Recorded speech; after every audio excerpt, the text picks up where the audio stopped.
ये है थलन गांव।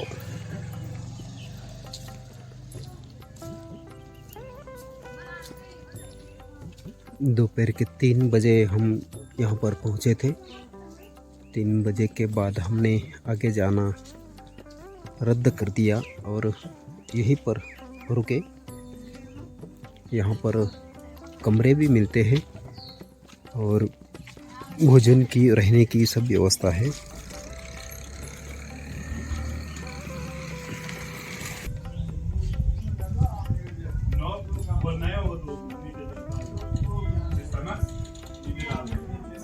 हर हर महादेव, हर हर गंगे। आज है 10 मई 2023 और हम थलन गांव में एक पंडित जी के घर पर रुके थे कल विश्राम के लिए। और आज सुबह स्नान, पूजा, आरती सब आटोप के अब चलते हैं आगे की तरफ। वो मकान है जो हरी टंकियाँ लगी है वो। अब यहाँ से चलते हैं चौरंगी खाल की तरफ। आज से यहाँ से जो अपना सफ़र है वो चौरंगी खाल तक रहेगा।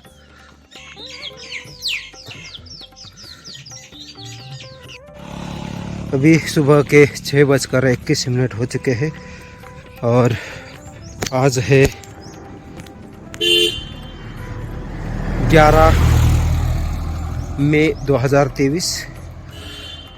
थलन गांव से हम निकल रहे हैं आगे और यहाँ सामने है मानपुर गांव, थोड़ा सा आगे। और यहाँ नीचे आप देख सकते हो खेती। उत्तर काशी से हम चौरंगी खाल वाले रास्ते पर निकले हैं तो यहाँ पर इतनी ज़बरदस्त खेती है पहाड़ों की। और ये रास्ता उत्तर काशी से चौरंगी खाल की दूरी है 27 किलोमीटर और पूरी 27 किलोमीटर का जो रास्ता है वो हल्की हल्की चढ़ाई वाला ही है। चौरंगी खाल से फिर उतराई लगती है।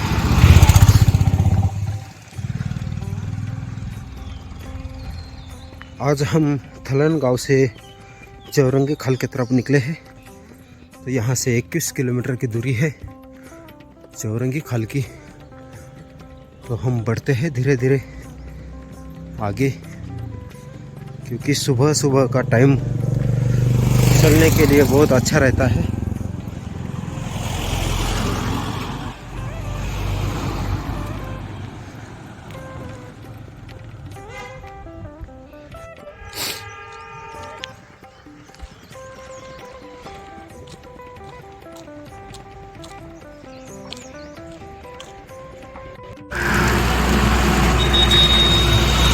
यहाँ से चौरंगी खाल की दूरी अब 17 किलोमीटर है।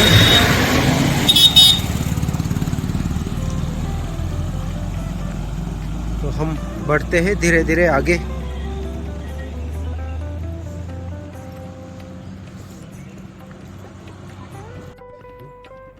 आज सुबह से एकदम स्वच्छ वातावरण हो चुका है और हम धीरे धीरे चौरंगी खाल की तरफ बढ़ते हुए जा रहे हैं।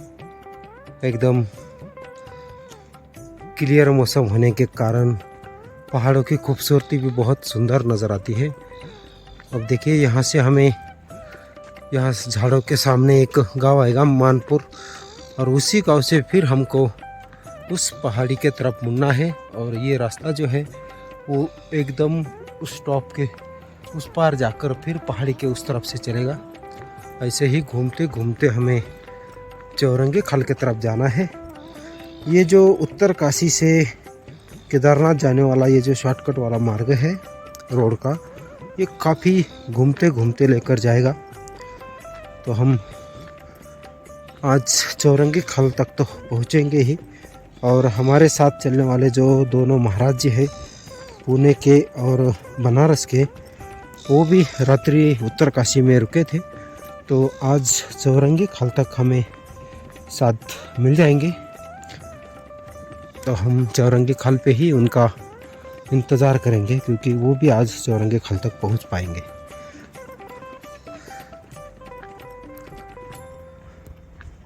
अभी हम मानपुर गांव पहुंच चुके हैं।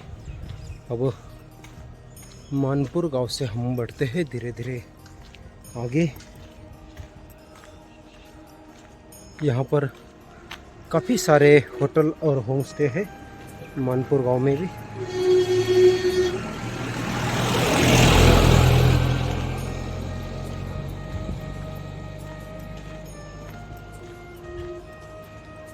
अब मानपुर गांव से हमें आगे जाना है उस पुल के ऊपर, और वहाँ से फिर रास्ता घूमेगा ऐसा, फिर ऐसे ही घूमते घूमते हमें इस पहाड़ी के किनारे किनारे दोनों पहाड़ियों के बीच में से जाना है।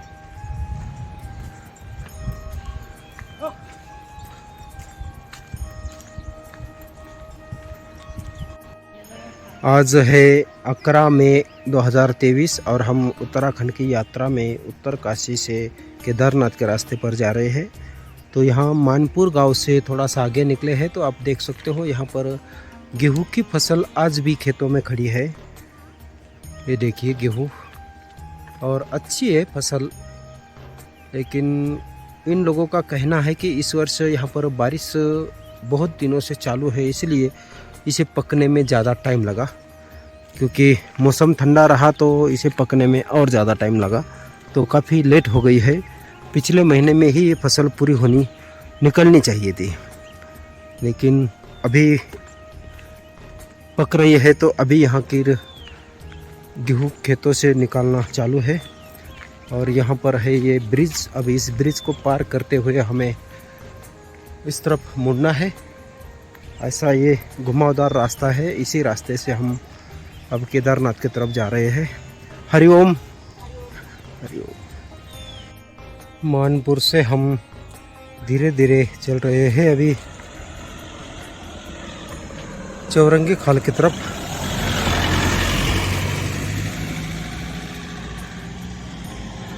अब ऐसा ही ये रास्ता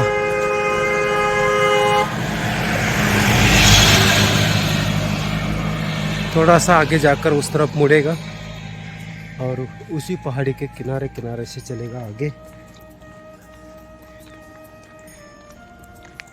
काफ़ी लंबा जाना है आज हमें, और पूरा रास्ता जो है वो चढ़ाई वाला है।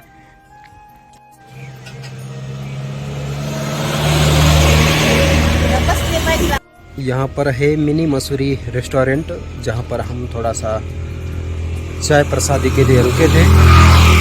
अब चाय प्रसादी लेकर बढ़ते हैं धीरे धीरे आगे। ये अलित गांव है। अब इस गांव से हम आगे बढ़ेंगे तो इसके आगे अब चौरंगी खाल तक कोई गांव नहीं मिलेगा, बस यही लास्ट गांव है चौरंगी खाल रास्ते का। अब यहाँ से आगे थोड़ा सा जंगल का रास्ता है और चढ़ाई वाला रास्ता है, तो हम धीरे धीरे आगे बढ़ते चलेंगे।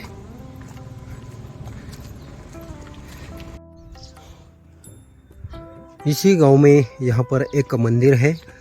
यहाँ पर भी अगर कोई यात्री लेट हो जाते हैं तो रुकने के लिए स्थान है। अब इसके आगे चौरंगी खाल तक कोई व्यवस्था नहीं है।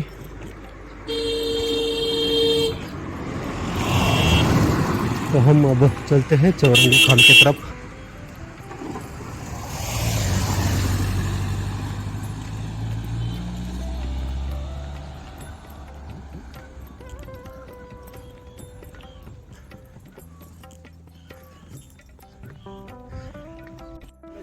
यहाँ पर अब हमारा थोड़ा सा नाश्ता हो चुका है। कितना बढ़िया आप लोगों का। ये है सदाबहार रेस्टोरेंट, और यहाँ पर ये जो अपने को रमेश जी पांडे मिले थे, इन्होंने बहुत अच्छा सा गाइड किया है सभी को, और ये भी यात्रा के बहुत शौकीन है। इनसे मिलकर बहुत अच्छा लगा। इनके साथ में महाराज जी भी हैं। और अभी काकड़े जी से गाइड होकर के आगे की यात्रा करेंगे। काकड़े जी ने जो यात्रा की विधि बताई बहुत बढ़िया बताया, और इनके अनुसार चलने में यात्रा भी बहुत सुलभ होगी, स्वास्थ्य अच्छा रहेगा, और ज़्यादा फाइनेंशियल खर्चा भी नहीं आना है। और इनकी व्यवस्था इतनी बढ़िया है, सोच इतनी बढ़िया है। मैं इनको साधुवाद देता हूँ। भगवान इनको पति पत्नी को खूब स्वस्थ रखें। हरि ओम। जय सिया राम, जय सीताराम, श्री सीताराम। चौरंगी खाल के रास्ते पर अब हम जंगल में प्रवेश कर चुके हैं, और यहाँ से अब 12 किलोमीटर का हमारा पूरा पहाड़ी और जंगल का रास्ता रहेगा। बीच में बस एक सुकरना धार पर एक छोटी सी होटल मिलेगी, उसके बाद सीधा चौरंगी खाल तक कोई व्यवस्था नहीं है। 10-15 मिनट का यही मोड़ पर विश्राम करके अब हम बढ़ते हैं आगे की तरफ। अब चढ़ाई का रास्ता और धूप तेज़ हो गई है तो हल्की हल्की गर्मी भी लग रही थी, इसीलिए हमने आज कैप चेंज कर दी है। अब धूप से बचने वाली कैप लगाई है और जो ठंड वाली थी वो बैग में रख दी है। अब धीरे धीरे बढ़ते हैं आगे। इसी जंगल के अंदर यहाँ पर एक दिंगाड़ी नामक गांव है। यहाँ नीचे गांव है छोटा सा, और यहाँ पर एक होटल बनी है, पहाड़ी भोजनालय। चाय, कॉफ़ी, दूध, दही, मट्ठा सब कुछ मिलता है। अभी तो फिलहाल ये बंद है। अभी हम सकुरना धार पर पहुँचे हैं। ये सकुरना धार है और ये एक रोड जाती है नीचे की तरफ, और अपना बाबा केदारनाथ जाने का मार्ग इस तरफ मुड़ेगा। और यहाँ पर एक न्यू हिल स्टेशन पॉइंट है, छोटी सी होटल है। ये वही स्थान है जो कि हम 2022 में पैदल यात्रा करते हुए एक रात यहाँ पर रुक कर गए थे बारिश में। पिछले वर्ष हम यहाँ एक रात्रि विश्राम करके गए थे, और यहाँ पर ये भाई साहब है जिन्होंने पिछले वर्ष हमारी बहुत अच्छी व्यवस्था करी थी। इस बार हम अब यहाँ पर चाय प्रसादी लेकर बढ़ते हैं आगे चौरंगी खाल की तरफ। यहाँ से 10 किलोमीटर की दूरी है चौरंगी खाल की। एकदम सुंदर जंगल का रास्ता है, काफ़ी ऊंचे ऊंचे पेड़ है, और पेड़ की वजह से रोड पर छाँव भी रहती है हल्की हल्की।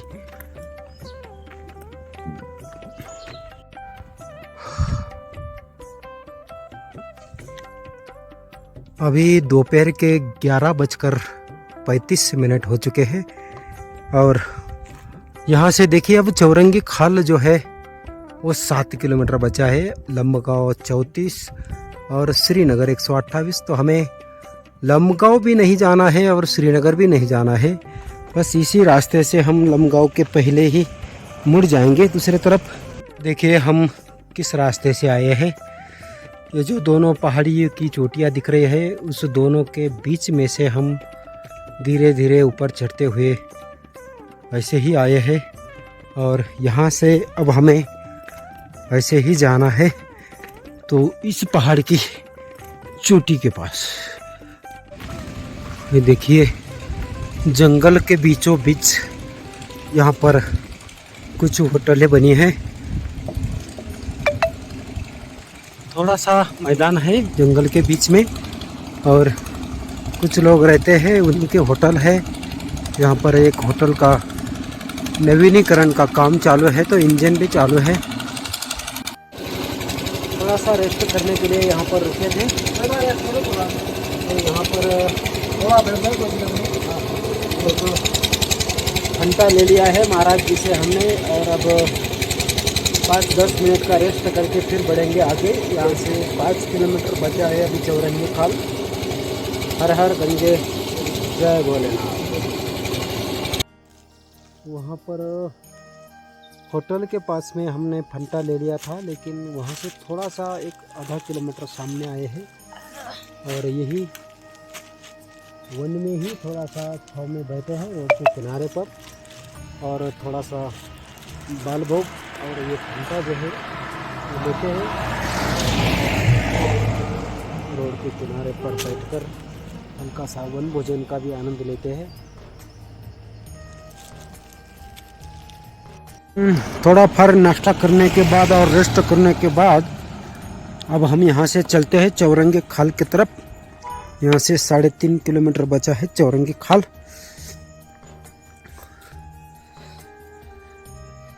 अभी दोपहर के 1:45 बज चुके हैं, तो हम 4 बजे के आसपास चौरंगी खाल पहुँच जाएंगे।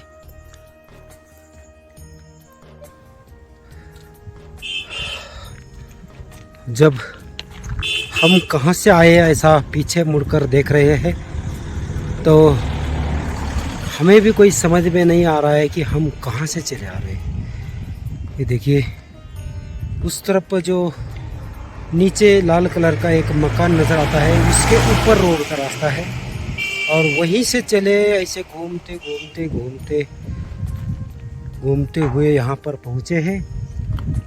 और उत्तर काशी तो यहाँ से नज़र ही नहीं आती है, कितनी दूर चल गई है। अब यहाँ से बस 2 किलोमीटर का रास्ता बचा है चौरंगी टॉप का। ये जो दोनों पहाड़ियों का जिस स्थान पर मिलन होता है वहीं पर हम पहुँचेंगे, तब चौरंगी खाल पहुँचेंगे और वहीं से फिर उस तरफ नीचे उतरेंगे। आज तो हम चौरंगी खाल में ही रुकने का सोच रहे हैं। अब वहाँ जाने के बाद पता चलेगा कि वहाँ पर रुकने की कुछ व्यवस्था होती है या नहीं। उत्तर काशी से चौरंगी खाल वाले रास्ते पर जितने भी हमें झरने मिले, एक भी झरने में पानी नहीं बहता मिला। सब झरने सूखे मिले। तो थलन के बाद में बस 1-2 जगह पे होटल मिलती है, वहीं पे पानी की व्यवस्था है। बाकी तो अपने साथ में ही पानी रख कर चलाया करे। जिसको भी पैदल यात्रा करनी है इस रास्ते से तो पर्याप्त जल अपने पास रखे। अब हमें तो बस 1.5 किलोमीटर का ही रास्ता बचा है चौरंगी का। तो हमारे पास पर्याप्त जल था जो कि अभी तक चला। अब इसके बाद 1-1.5 किलोमीटर तो चौरंगी ही पहुंच पाएंगे।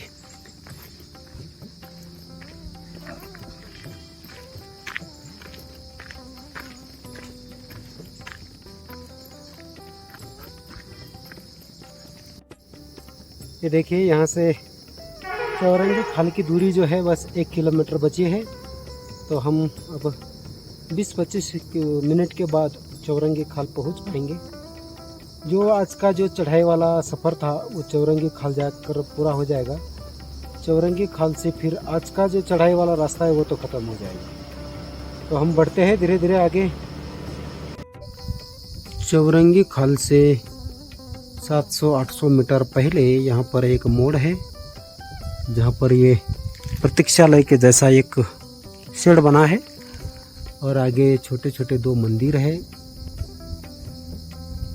इसी स्थान पर हम थोड़ा सा रेस्ट करने के लिए बैठे थे। अब हम इसी मंदिर के पास थोड़ी सी रेस्ट करने के लिए रुके थे। तो अब बढ़ते हैं आगे चौरंगी की तरफ। और यहाँ पर ये देखिए बोर्ड है पर्यटक स्थली चौरंगी खाल पट्टी गाजना में आपका हार्दिक स्वागत करती है।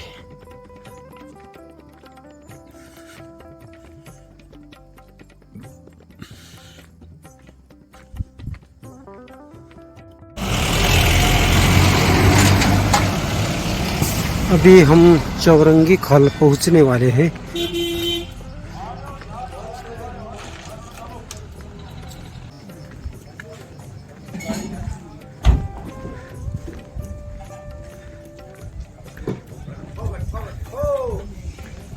जी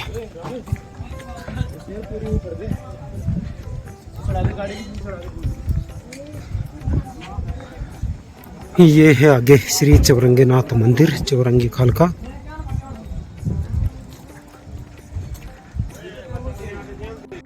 सिद्धपीठ ज्ञान पारखी गुरु चौरंगीनाथ मंदिर चौरंगी खाल काफ़ी सुंदर मंदिर है। और ये है रास्ता मंदिर की तरफ जाने का। हरि ओम हरि ओम।